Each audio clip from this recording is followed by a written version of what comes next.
Tate Chronicles now transmitting. Welcome to the Tate Chronicles on Healthcare Now Radio.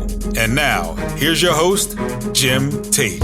Good day, citizens of the free world, from border to border, coast to coast, and to all the ships at sea. I bring you a warm welcome. This is your correspondent, Jim Tate, and thank you for tuning in to the Tate Chronicles. Join me as we cut through the fog that exists at the leading edge of healthcare technology. Welcome to a special episode of the Tate Chronicles. I'm your host, Jim Tate, and we are live at ViVE 2023 in Nashville, Tennessee. I'm joined by an illustrious panel today, and we'll have them introduce themselves in just a minute. But I want to thank Chime and DHI for inviting us to their theater located at ViVE Central. Bevy, please introduce yourself and tell us why you're here. Thank you, Jim. So I'm Bevy Miner. I am the EVP of Healthcare Strategy and Policy at Consensus Cloud Solutions. To give you a little bit of my background, I've been in this business for 20 years trying to solve interoperability. And our panel today is trying to figure out, really where are we still finding the challenges, because otherwise we would have solved it by now. So I'm excited to join the rest of this group and my moderator here to figure out if we can just at least discuss what some of those hurdles are. And if I see shaking heads in the audience, I know we're hitting on some topics that you all agree with. Great. Scott? Hi, my name is Scott Stewie. I'm the president and CEO of Direct Trust. And Direct Trust is an organization that basically supports the exchange of healthcare information by enhancing the trust that the in the ecosystem can feel about that, about their trading partners. I've been in business since 1991, so long enough to know better. And my first part of that career was actually as what they used to call an interface person. So I did a lot of, arguably the first kind of interoperability that there was. Interoperability being defined as something that would be across a business boundary. We were doing lab-to-lab interfacing in 1993, and that's kind of all there was in the way of interoperability. Other than that, things were all inside the enterprise. And so interoperability is a really relatively new thought. But it is also, even though we've been at it really hard for the last 10 to 15 years, we're still a long way from where we want to go. Michael? Great. Hi, I'm Michael Parisi. I am formerly with High Trust, recently left about 2 weeks ago, and now I'm with Shellman. And I've been in the interoperability space for over 20 years. And everything that Scott and I have talked about throughout the years around stakeholder trust is really what I'm passionate about. So I look forward to the discussion today. Well, thank you. Our topic today, achieving interoperability, is adoption, our last hurdle. And let me first say all comments are my own and don't blame anybody else. We've been on the road to seamless exchange and use of healthcare data for decades. Everybody says they want it, yet challenges still remain. Is our vision of true interoperability only a mirage due to all the barriers of success? Will we have to settle for interoperability light?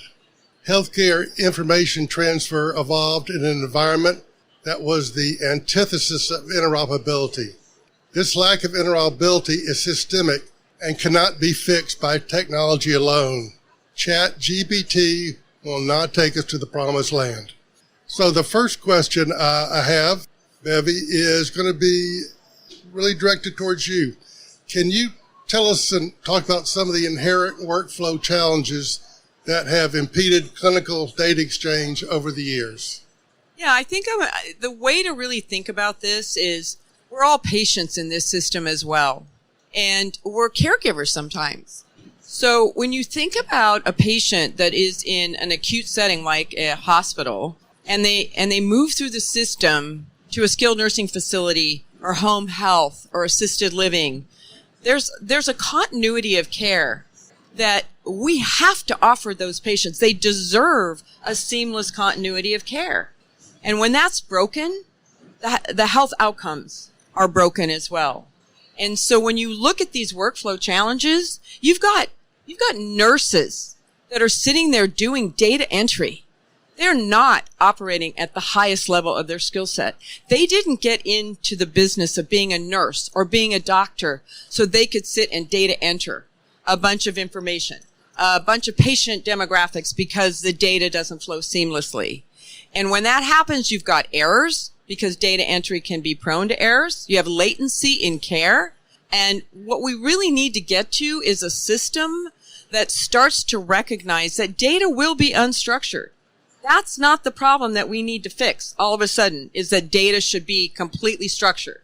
It's not going to happen in our industry.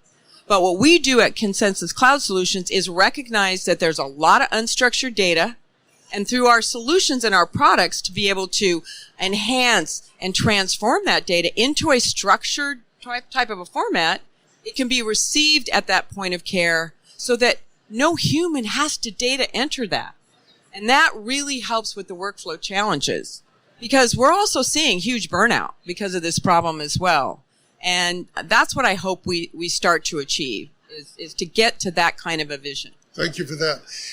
And let me just mention, even though I may direct a question to one of y'all, if anybody else wants to add in a conversational way or has some input, please go ahead. No, I won't let them talk. Okay. But since I got you on the hot seat, Bevy, let me throw another one at you. The pandemic highlighted an even more important focus on improving care coordination for patients. So what are some of the ways AI and other technological advances can support this type of care coordination? So I'm glad you asked that, Jim. I mean, headlines are all over the place about what the pandemic did to magnify how bad interoperability is. And It took an unfortunate incident like this to show where we have pieces that are broken in the system. And I'm reminded of a photograph that ran on the front page of the New York Times early on in the pandemic, where Harris County showed there's a fax machine and 4 feet of paper right by the fax machine for Harris County. What was on those pieces of paper were COVID lab tests, positive, negatives. That had to be data entered somewhere. The state of Washington hired the National Guard to do data entry for COVID tests. All of that was just unstructured paper documents that were really tracking where the pandemic was at its highest levels. And that's magnifying it even greater than it is in that one particular incident. But wherever you see paper, and I've asked CIOs of hospitals this over and over again, do you have a paper problem within in terms of sharing information within your hospital systems? And oh no, we got rid of all the fax machines. Well, walk around the hospital. Wherever you see paper, a stack of paper at the nurse's station, in the HIM department, stacks and stacks of paper. Something has to be done with that paper. So the pandemic just showed us that we aren't speaking to each other. We aren't communicating the right way. Patients end up in an emergency room. They end up in an acute incident because of COVID, and they're discharged to who knows where. So I think it was an unfortunate situation, but it definitely got us to start thinking about this in a more collaborative and alarming way. I also think, they say, don't waste a good crisis, so it's really been very useful to get people. So the biggest challenge, I think, in the workflow setting for healthcare interoperability is that people don't even know they're connected. They don't even know what they have. And that is the one thing that the pandemic helped people realize, is that how can we possibly send this information? Like, how do we do it? Can we do that? And they find out that, they actually have a mechanism that they can use. And they used it by the millions of transactions. They used direct secure messaging to send information to APHL, which is the Association of Public Health Laboratories, which was a router that could then forward those transactions to the appropriate jurisdiction. That was a huge benefit, but people didn't even know it existed. It was actually being built over the course of the 3 or 4 years prior to the pandemic. I mean, the APHL and all that stuff was in place, and so was the direct secure messaging environment, but nobody knows that they have it. And this is actually not unique to direct secure messaging. So if you're a patient and you have any experience with this, just go and ask if they can get a hold of the records from the other place, even those that are ostensibly connected to Care Quality or Commonwealth or both, or to the HIE or all three, and have direct secure messaging at their fingertips. None of them know they have any of those things. They say, that's just not how we do it. So it's getting people aware is made more possible by use cases that are intensely important to the society. So like getting COVID communications made people aware of the fact, and during that time we had huge transactions volume in both the direct secure messaging network and the query networks, where everybody's like, for God's sake, let's use this because we're not going to see each other in person near as much. I think to those comments, complacency is really what killed interoperability prior to COVID. And now you got to stare at it in the face. And you got to leverage, I think, to Scott's point, things that have been in place for a number of years. That's really true. On this stage yesterday, I was Dr. Nash, who's written a book called How COVID Crashed the Healthcare System. Mm-hmm. And, kind of going back through the whole thing, and I recommend that to anybody to read. I've been involved with hundreds of EHRs going through the certification process, and in every case, they had to have functionality for public health surveillance, immunization, and they always said, why do we need this? I said, well, if there's ever an epidemic, we'll be ready. We had the epidemic, but nobody knew how to use it or what to use it for or anything. Michael, let me ask you, why are consistent, standardized, and transparent data security assurances so important to ensure the success of interoperability? So I think we need to have a consistent bar that we're measuring all the stakeholders within the interoperability equation. Transparency is key, right? When we look at the protection of data, sensitive data, and when we think about, as Scott and I talk about all the time, stakeholder trust, we need to have a level of transparency relative to cybersecurity and information security as it relates to the sensitive data. The problem that I think we've seen for a number of years is that there is no consistent bar that organizations are measured against. And when we think about interoperability, and I think later on in the conversation, we're going to talk about participants and sub-participants, right, as part of the TEFCA equation. They're the weakest link. It's not the QHINs, right? The QHINs are the ones that are being held to the highest standard. Mm-hmm. So we need to ensure that everyone as part of that interoperability equation are held to a consistent standard, and transparency is critical. It's not just about a checkbox exercise relative to information security. It's making sure we understand how mature those programs are in order to ensure stakeholder trust as part of the equation. Something that was mentioned a couple of minutes ago, when we had the first federal incentives for the adoption of certified electronic health record technology, a lot of money was put into the regional, the RECs, regional educational, wherever they were, to go out and help implement those extension centers. Exactly.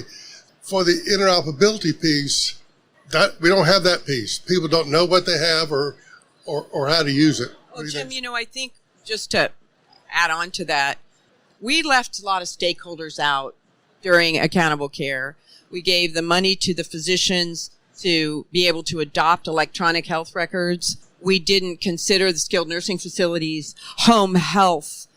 We didn't even know an acronym like SDOH even existed. And those care settings today are the ones, to your point, Michael, there's a bar. We have to achieve that bar, but they were not a part of the measure sets. Right. They're not incentivized with MACRA or MIPS. They don't have a certified EHR. And we've got to get to a point where we look at all of these different care settings. The ones in critical access hospitals. I mean, direct is a great way to be sharing that information. Mm-hmm. They don't know what they have. And probably most punitive actions that CMS took was the ADT notification rule. Yes. A year ago in May, CMS said every hospital has to notify the downstream physician team.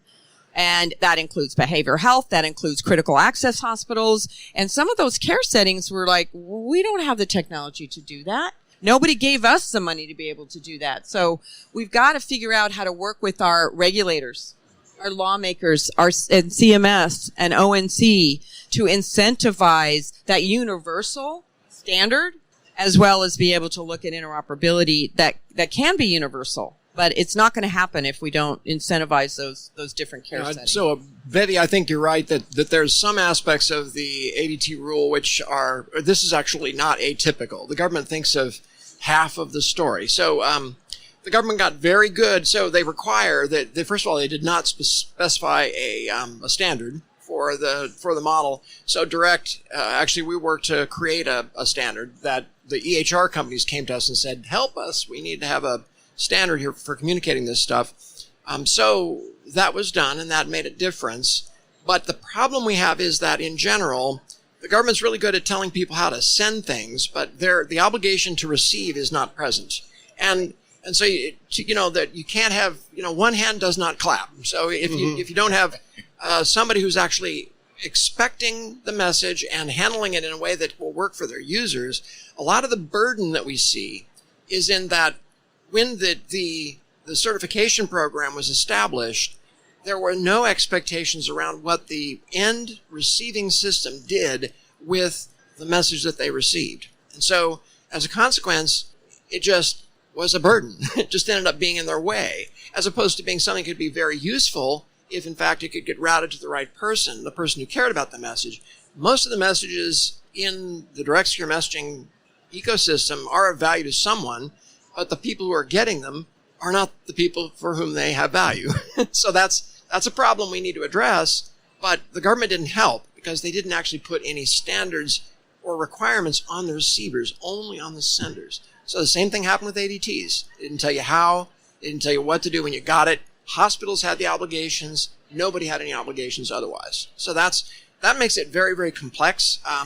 But the good news is that there are things that we can do. But I think in the adoption area, the subject of our discussion today, if we don't pay attention to the educational requirements, one of the things that the RECs did back in the day was they actually did the work of helping people figure out how to use these things. Right. And there are no agents of that sort in the marketplace today. Zero.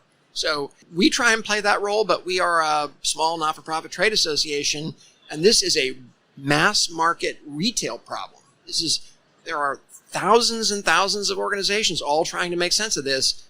We can't communicate to those thousands of organizations ourselves. So I think a gap that is the biggest problem we've got is education is the gap.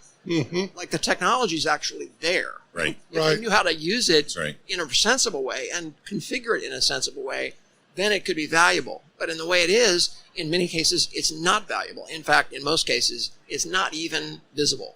The adoption of certified technology, meaningful use, the MACR MIPS program all involves incentives. Are there any incentives for interoperability? Do there need to be? Well, I think what you're starting to see, in fact, we're in a period right now of notice of proposed rulemaking, 2 rules that are going through CMS right now that have the incentives. They've got incentives for MIPS, but again, those incentives are usually tied to a certified EHR because you have to have some way of determining whether you met those incentives or not. So, our regulators are famous for the carrots and the stick.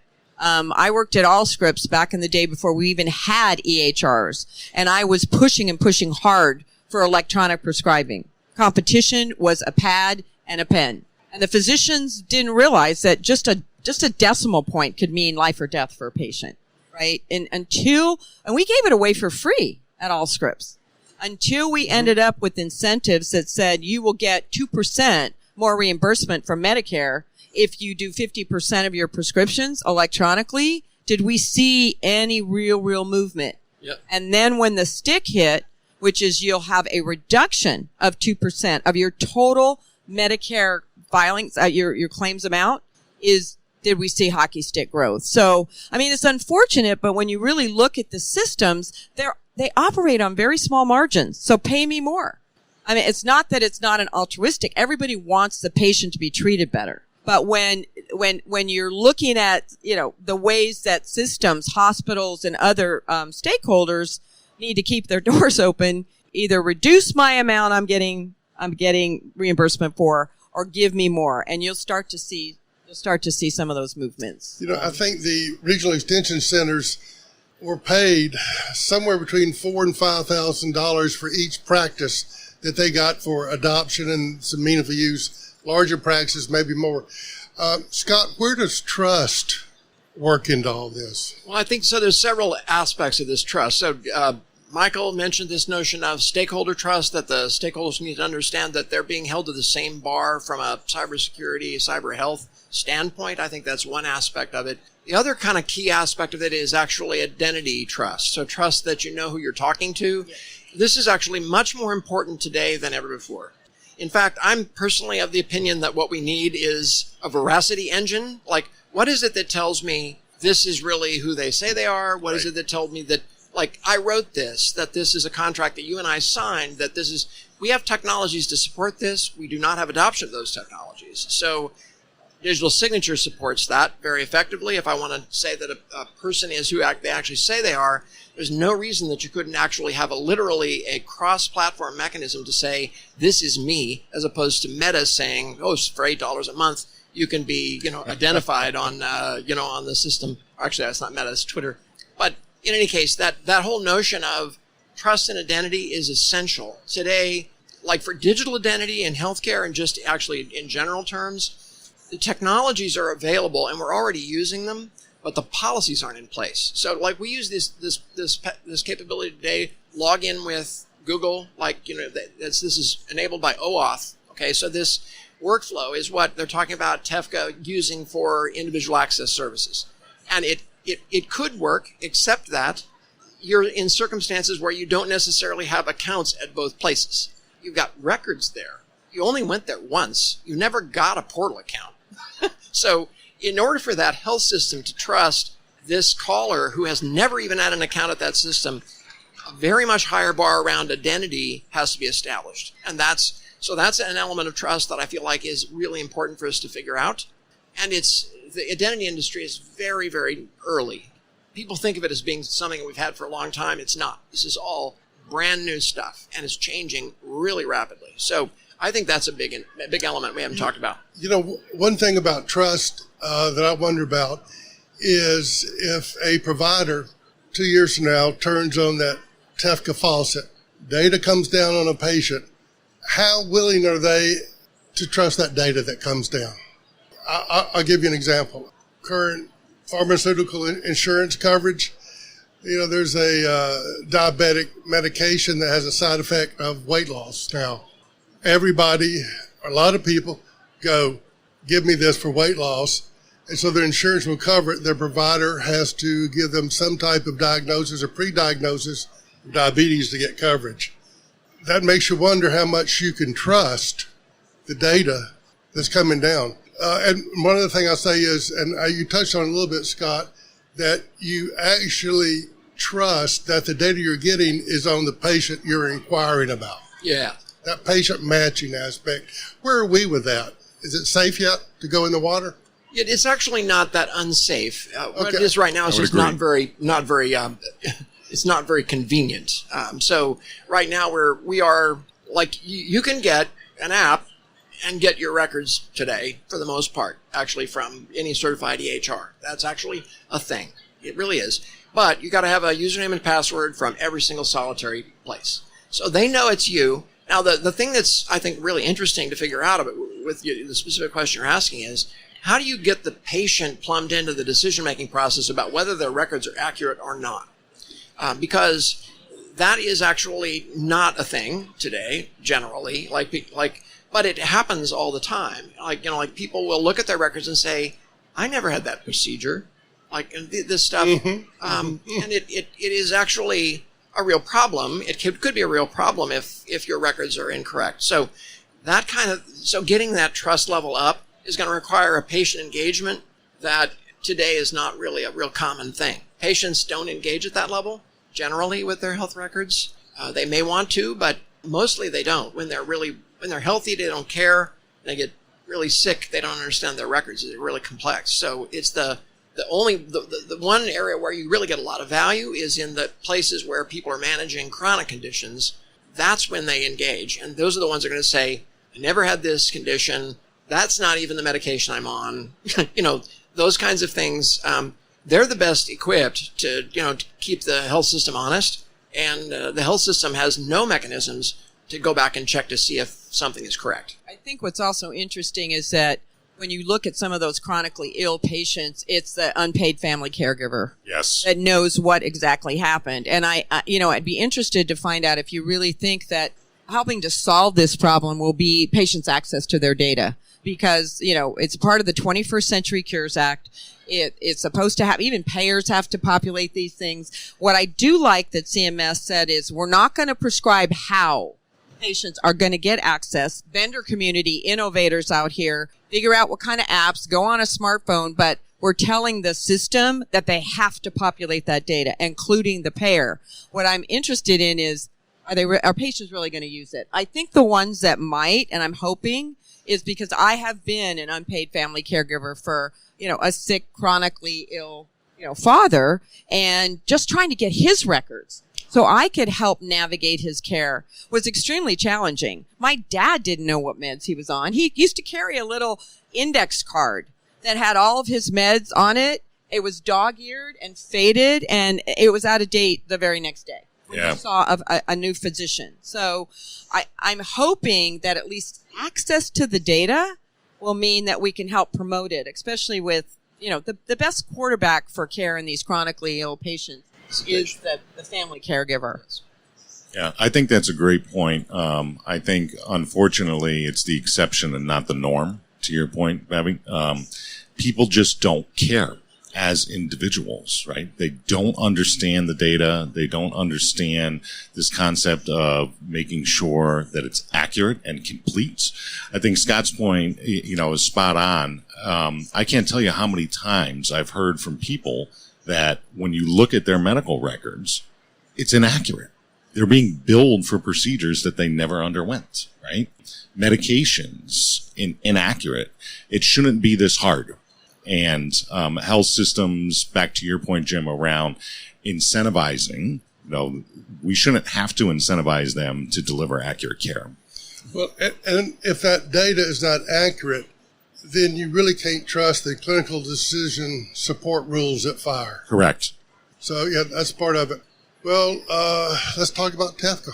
So we had the RIOs, Regional Health Information Organizations. The chins back in the day. CHINs, okay, you're going back. The HIEs, Health Information Exchanges. TEFCA, really part of legislation, 6 years, tens of millions of dollars have gone into it. If we can't have a nationwide health information exchange, the concept of a network of networks, to me it's kind of like different phone systems. You can call any phone from any place else, and there's something that makes it all work. This is a bold initiative. So what do you think? Is it going to work? You first, Scott. All right. Well, perhaps famously, you'll know that I'm a skeptic in the TEFCA camp, to be perfectly honest. However, and the biggest reason why I feel that I'm skeptical of TEFCA, not because of what TEFCA will do, but because what it won't do. And what we know it won't do, because it doesn't have any plans for it, is to solve the adoption problem. So it's not, it might make more small rural hospitals able to connect. That might be a value proposition for TEFCA. As I look at the pros for TEFCA, I think, has the potential to make it more likely that the 4 in 10 hospitals who are not yet connected to a national network get connected. So if that's the case, it might be good. But what it doesn't do is solve the problem that I actually believe is the biggest problem, which is that people don't know that they have it and they don't know how to use it. So if TEFCA has literally no plan for that. It has nothing to do with TEFCA, right? TEFCA is about laying track, which, by the way, is paralleled. I think of this as, okay, we had Route 66, we put in I-70. Like, I'm telling you, these are connecting the same places. So it's initially, you're not getting a lot out of it. Now, if what it does is force the mode into a FHIR-based exchange mode, I think that could be interesting. But there isn't a strong incentive to do that either. So it's sort of if we build enough of it, then they'll start using all of that for other things idea. And so far, I have not seen that will necessarily work. But I think Mickey is actually pretty transparent about what he thinks about this. I think he believes that it has potential, but he also is self-aware. This is not a silver bullet. Unless the industry actually jumps in and adopts it and utilizes it to its full extent, it won't have a huge impact. That's my my 2 cents. As one of my good friends says, it briefs well. TEFCA briefs really, really well. Yeah. But I think Scott is spot on. There's still an adoption challenge, right? Is it going to be used from a care delivery perspective? And to your point, Jim, is it going to be trusted, right? The data that's coming from that. I think we've seen challenges from a delivery perspective across our healthcare system for years. The behaviors are still there. So back to Bevy's point, how do we train, educate to make sure that those behaviors don't continue and use what's available from a resource perspective delivered through TEFCA and interoperability in general? Well, I think when you look at TEFCA, I mean, we've been around this, we've got to get to a standard for 20 years. And we didn't have the capabilities of doing that because we just didn't have I worked at Citicorp during the days where we were trying to get interstate banking passed and ubiquitous access to your money. And so I've heard an analogy to this before. But back then, Citicorp and Chase were the 2 leading banks. They created a standard for sharing that data. Mm-hmm. We had the Social Security number attached to every person doing your banking. Anything you do financially is your Social Security number. And then we needed to have, the ATM. And ATMs were only in individual banks. But now, fast forward to today, and now I'm not saying it's a completely, unpenetrable problem because we see it happen all the time where your financial records are hacked, etc. But at least you have ubiquitous access anywhere in the world. You can find the balance in your bank account, and you have that ability to share that information. You can look at your credit report and determine, is this really accurate? Mm-hmm. Did I take out that loan? Do I really still have that balance? And it's easier in that industry because it started with standards and it started with an identifier, right? And we haven't gotten there yet. So I think TEFCA lays the groundwork for a movement towards a standard. And look, we all want to get to structured data at the end of the day. We want that data to be consumable. To your point, this is a receiving problem, not a sending problem. Yes. Yep. And we want it to be consumable. We want it to be actionable, and we want it to be validated. And trusted. Mm-hmm. So it's a framework to be able to do that. But I've been here before. I've heard of this before. I mean, X12 has been around forever. Right? We were pushing X12 as the standards forever and ever and ever. So, I'm hoping the new conversation, the pandemic, everything else will get us to a point where we start to realize we have to start to adopt something. I like your analogy of the banking system. 17 years ago, I was in Beijing in the Forbidden City, and there was an ATM, and I went over there and put a card in it and got American money out of it. Amazing. Yeah, I mean, and boy, there was trust. Obviously there's trust there. One thing about TEFCA is the requirement that is backwardly compatible with existing HIEs or whatever is out there. A concern I have is larger practices and hospitals will be able to do the technology and adoption around TEFCA because they have the bandwidth and the money to do it. The smaller practices, 2 or 3 people, whether urban or rural, doesn't matter. They really can't even do a security risk analysis themselves, a thorough one. And so is the digital interoperability gap going to grow? Well, I think there's a gap, and we have to recognize it. I mean, like I've mentioned before, home health as an example, they're not all of a sudden going to, put in a lot of digital workflows. They're barely off of 3-ring binders, and I still think they're on 3-ring binders in the home. So I think, it's about not stifling innovation. Let the vendors figure out how to be great partners. And that's what we do. We've got a lot of skilled nursing facilities, home health. Our flagship product is eFax, digital cloud faxing solution. Mm-hmm. And it's got this bad F word connotation, but we recognize that 4 billion faxes go through our system and for healthcare. And if we can move that data to a TEFCA framework, we don't have to put those hurdles in place because you're just going to find those. We're discharging patients from the hospital at much sicker and acuity levels than we ever have before. Their treatment is going to happen in places that are not that interoperable. And we've got to get them to be able to have the capabilities or to know they've got it already using direct. Right. If we really want to solve this problem from end to end and make that receiving problem, go away. And I do believe that TEFCA is like, it's this one size and we have to recognize that the end game is good, but how are we going to make sure that to your point, all of these more unsophisticated care settings can be able to support a framework like that? Well, the other thing, I think, to your point, that the costs of doing some of these things are going to be difficult for some of these organizations to bear.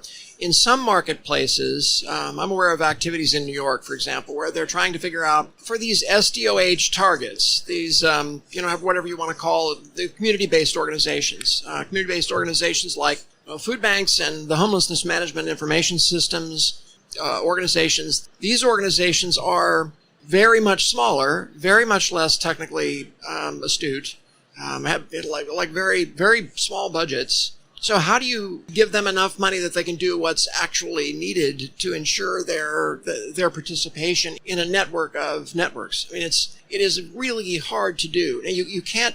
I think you do need to make it right size. You have to come up a way with assessing a food bank that doesn't hold them to the same requirements of a three doctor practice. It doesn't make any sense to hold them to the same standards, but to hold them to no standards, if in fact they're being connected to this network, is not good either. So you got to figure out what that standard is and create a tailored approach to hitting that market and working right with that group. I think actually also that's true for small practices. Like the 3-doc practice is way different than a health system, and yet the problems are the same for sure. Like the risks are the same. Like that the organization's systems could be taken offline by a fishing expedition or an attack of any other kind.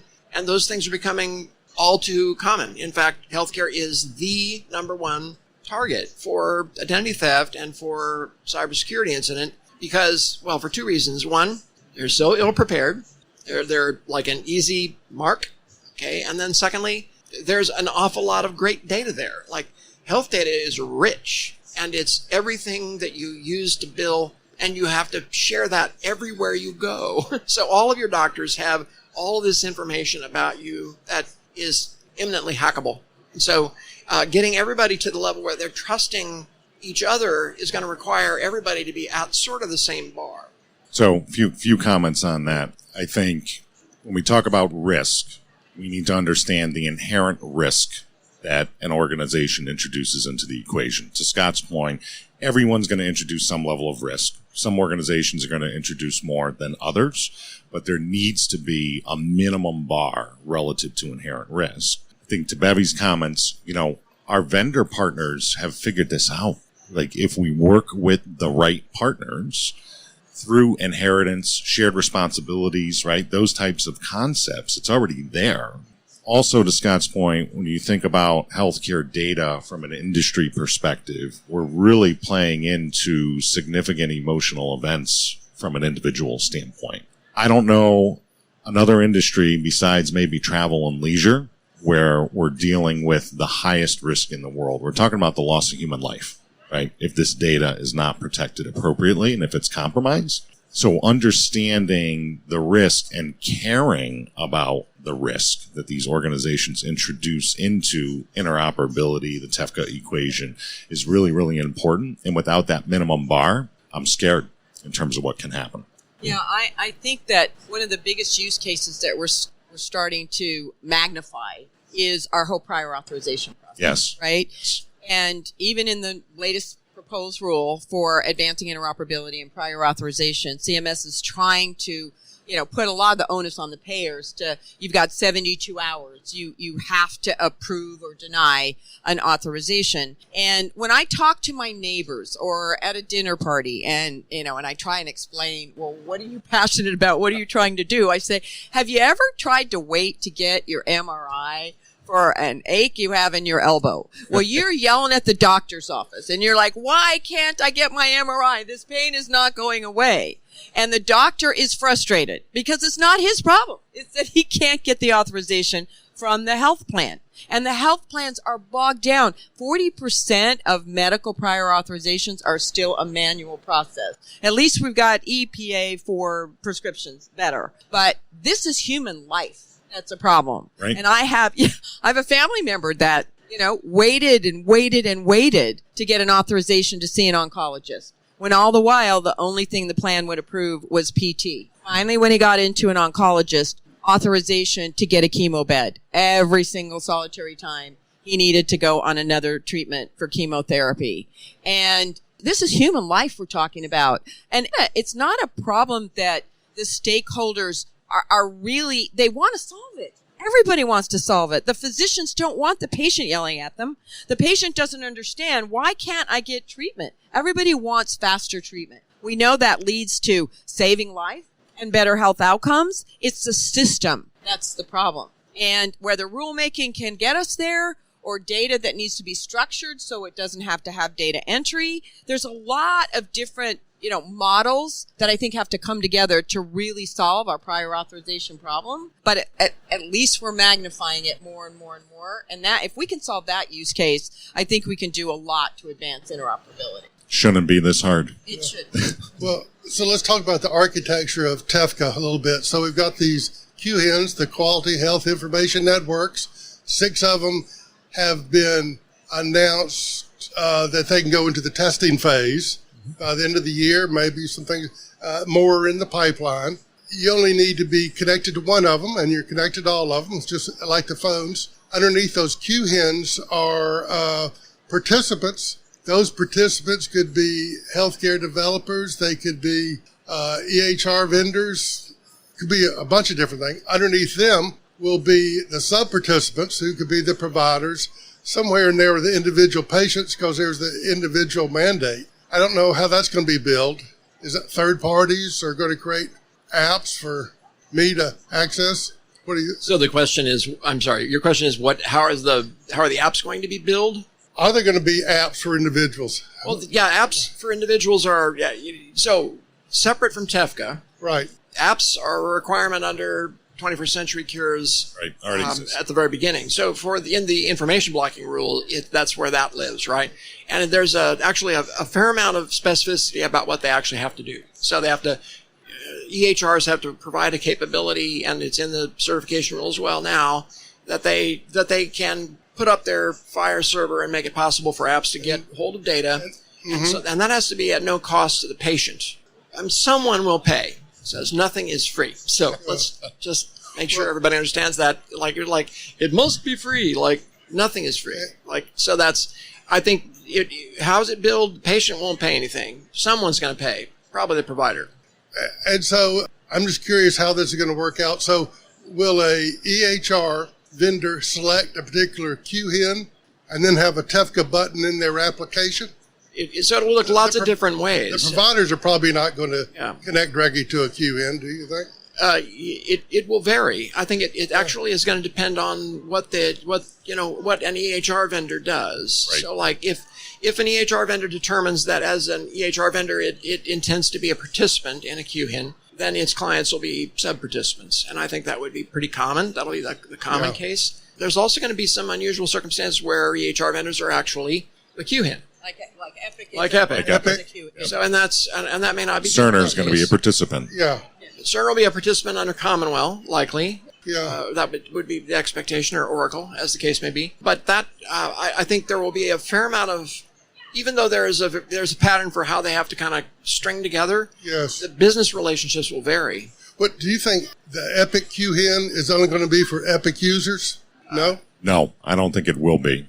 The real interesting play from a QHIN perspective, and when you talk to these organizations that are going through the process, most of them are not charging to connect to their network. The value that they see is the data. As they have access to the data, when you think about the add-on capabilities that they can sell to the participants and sub-participants, it's all about the data analytics. Well, and that's one thing. I've interviewed folks from almost every one of the QHINs, and one thing that struck me is all Q hens are not the same. Yeah. Right. If you've met one Q hen, you've met one Q hen. And so let's talk about the differences, maybe not by naming them, but some Q hens are going to be the minimum daily requirement where you turn on the faucet and something comes out. I'm not even sure what's going to come out. What's going to come out? CCDAs or what's going to come out at a minimum? Initially, it'll be CCDAs because that's so they're using the IgG profiles, XCPD, which is the cross patient. You're basically going to ask, do you have my patient? And the next question is, can I have their records? So it's those two transactions are in broad use today in the common law and care quality ecosystem. And what's interesting for me, I guess, as I watch how this unfolds, is how the care quality ecosystem will devolve into the new TEFCA ecosystem. Because today there are care quality participants who will not be QHINs. Right. And so where do they go? Because today they are peers of the other care quality implementers. Mm-hmm. All of those people are going to have to find a new home. Care quality is not a home for them anymore. It would basically mean that they have to find a QHIN to hang under. That's a new relationship for them. So I think that's, from my point of view, I see this as watching a really fascinating thunderstorm. I know it. It's like, God, it's not predictable at all how it's going to work out. It sounds like reality TV. Yes, yeah, exactly. There's a lot going on. Date and who should I be with? That's right. I think to Jim's point, how do you select a QHIN? What are the differentiators? That's evolving. Right? And without naming any right. specific names, there are some that are doing a very good job of differentiating themselves. A lot of value add Yes. they are doing to massage and clean up the data. That's right. That's right. I don't know. I can't wait to see what it looks like when it comes out. Is it going to be a meatloaf or is it going to, And in addition to that, Jim, I think another differentiator, bringing it back to security and privacy, is how much they've invested within their information security and cybersecurity programs. That's a huge differentiator. You have some organizations that are going down the QHIN path that say, well, I use a vendor partner that maybe has appropriate cybersecurity programs, and therefore I'm covered. That doesn't work, right? So making sure that not only are they responsible relative to the vendors that they're choosing from a security perspective, but do they have their own shop in order as well? And that's a differentiator. Yeah, policies and practices are important as well as technologies and the tools that you lay on top of technologies. In the absence of an evaluation of policies and practices, you don't have a good understanding of what their protection levels are. Right. So organizations need to be, the QNs are held to a very high bar. At this point, there's no obligations that are in TEFCA for cybersecurity health of participants or sub-participants yet. So the question is that right? Is that wrong? The QNs may be actually resistant to those obligations because it then asks of their participants that they have a new cost. Okay, so it might make them, if one asked for that cost and the other did not, then it's a competitive problem, right? So I think it's going to be interesting to see how it shakes out. But I do think in the long run, minimum standards will have to be set, because I don't think if you don't set them, then they'll use this as a competitive edge. Like, we're cheaper, but of course we also don't ask our participants to do anything in the way of any kind of independent certification. So leaving that to the market will undeniably send everybody to the bottom. And I also think that there's so much confusion. We have a new acronym. Healthcare is so full of acronyms that as I talk to some of our health system, they're actually asking me, so what is all this? And CMS is kind of notorious for not doing a lot of the education. You can go out to their website and find the white paper, the press release, and everything else about it. But it's, how do I participate? Do I have to participate? Am I going to get greater value out of it? I use Care Equality already. I do queries for that.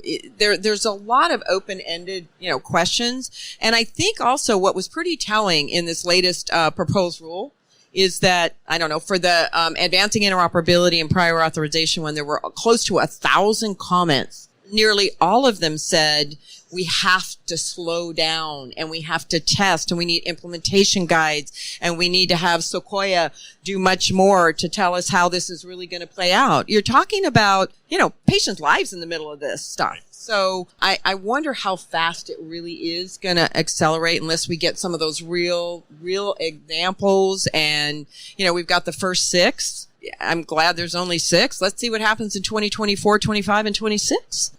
I think it's going to have to play out in real environments to see where we're going to net out. Well, and we may see, maybe not the first round, but in the second or third round of QHINs, somewhere down the road, some folks are going to be dropping out. Yeah. Yes. Yeah. I hadn't thought about that till just now, but What if you invested in being a participant, sub-participant in that particular QHIN?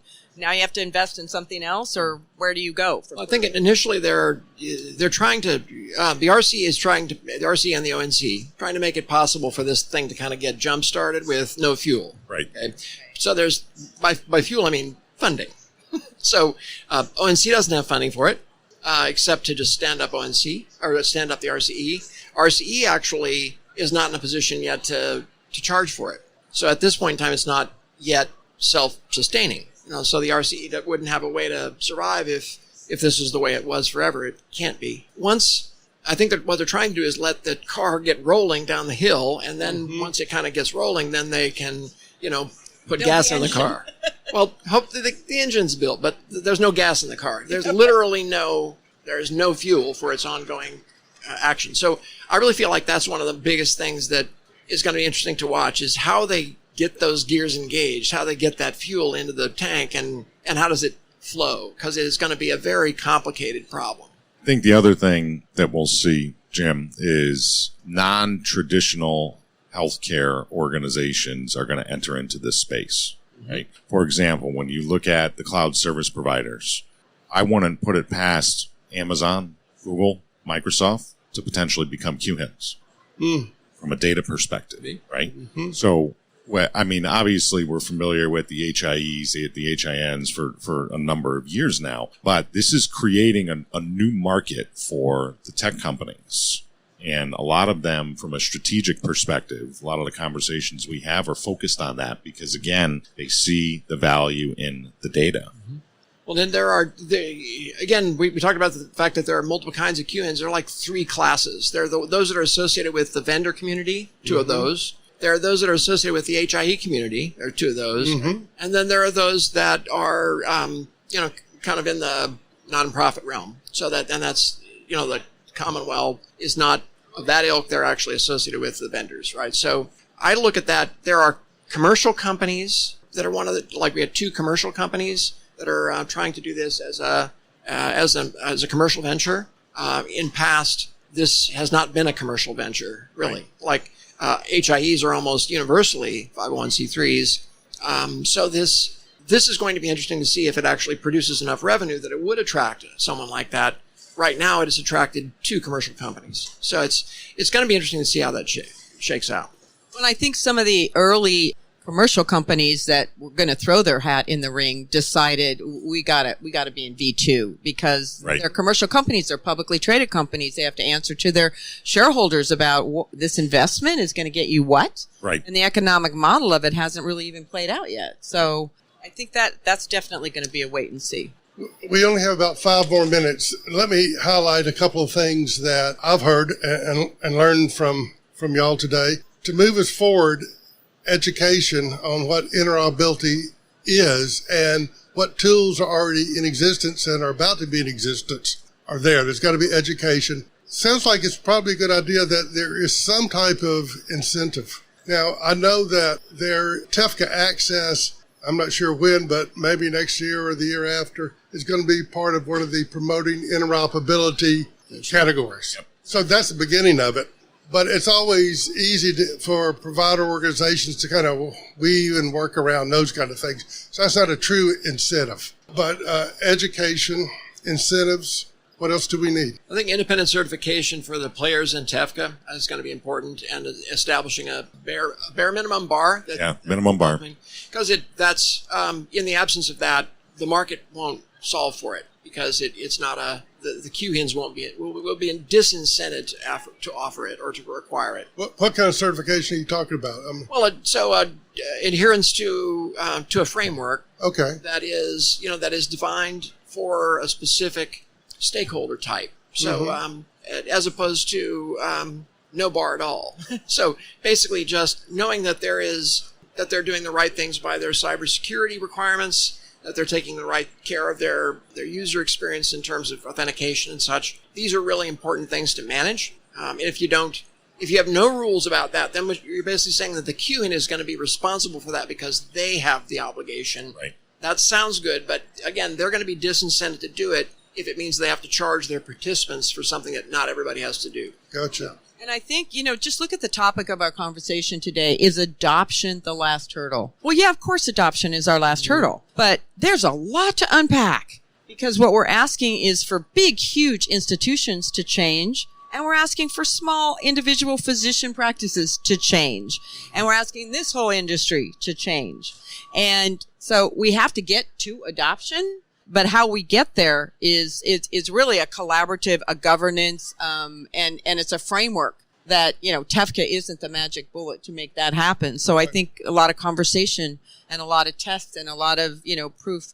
And then you create some sort of a blueprint. But we have to measure what seems to be working, what doesn't seem to be working. Why is this particular stakeholder not adopting? Right. Exactly. And then we can hopefully get there.